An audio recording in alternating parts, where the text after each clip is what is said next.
자, 그럼 지금부터는 전문가가 방송에서 소개를 해드렸던 종목에 대해서 리뷰를 해보려고 하는데요. 첫 번째로 리뷰를 해볼 종목은 하이브 보도록 하겠습니다.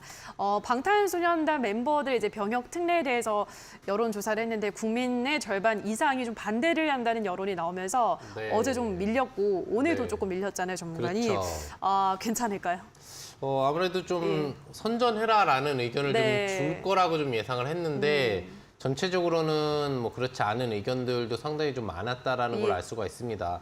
그래서 확률상으로 여론이 그렇게 된다고 해도 사실 이런 법안이 또 추가적으로 처리될 확률도 생각을 해봐야 되는 그런 문제였는데 직접적으로 여론조사까지도 이렇게 과반수 부분 이상이 반대를 표시한다면 뭐 사실 군대를 가는 방법밖에 없겠죠. 그래서 하이브에 대한 어떤 재료는 사실 공식적으로 소실된 부분이라고 보시면 될 것 같아요.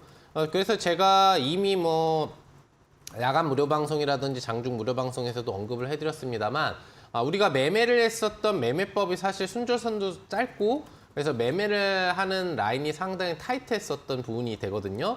차트를 이제 보게 되시면은 양봉급등이 나온 날 매매 부분에 대해서 다음날 시가 범위 이내 매수를 드렸는데 이미 그날 이제 음봉이 한번 결과가 안 나왔는데도 떨어지면서 보수적인 리스크 손절선에 대한 이탈이 사실 나왔어요. 한 3, 4% 정도 리스크선이라고 좀 볼 수 있는데 매매법으로 이제 매도가 종료된 시점이었는데 그 뒤에 추가 관리를 하면서 그래도 여론조사 결과 나오기 전에 한번 베팅을 해볼 만하다라고 얘기를 하면서 추가 매매법 관리를 좀 해드렸는데 결과적으로 이제 그 구간대도 같이 이탈하면서 최종적으로는 이제 매매법 순절 마무리가 좀 된 걸로 보시면 되겠습니다. 상당히 좀 아쉬운 종목이라고 볼 수 있겠지만 혹시라도 갖고 계신 분들이라고 한다면 꼭 방탄소년단이 함께 활동을 안 해도 개별 활동을 할 거거든요. 전체적인 엔터주의 흐름은 앞으로 어차피 올라갈 거라고 보고 있기 때문에 큰 반등은 아니지만 다시 매수가 회복 및 수익 전환은 중장기적으로는 가능할 거라고 하반기에 생각을 합니다. 그런 홀딩이 가능하다면 유지 가능할 거라고 볼 수 있겠습니다. 네, 우선 이번에는 손절 처리를 하고 중장기적으로 본다면 또 회복이 가능할 거다라는 말씀 참고를 하시면 될 것 같습니다. 자, 이번에는 콘텐츠리 중앙 보도록 할 텐데요.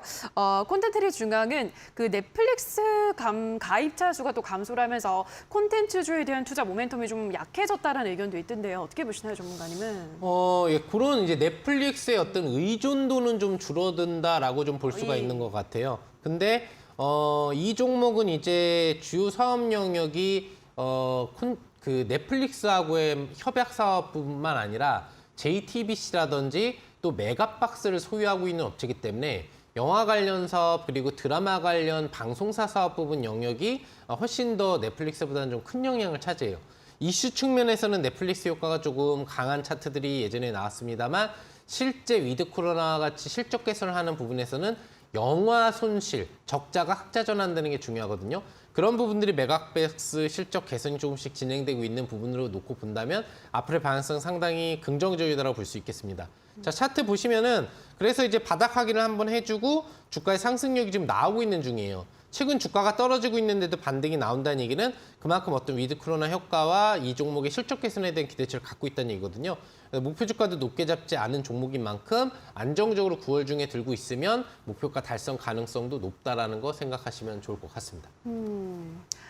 네, 자, 여기까지 종목에 대해서 리뷰를 해보셨는데요. 다시 한번 오늘의 종목들 화면으로 정리를 하고 오시죠.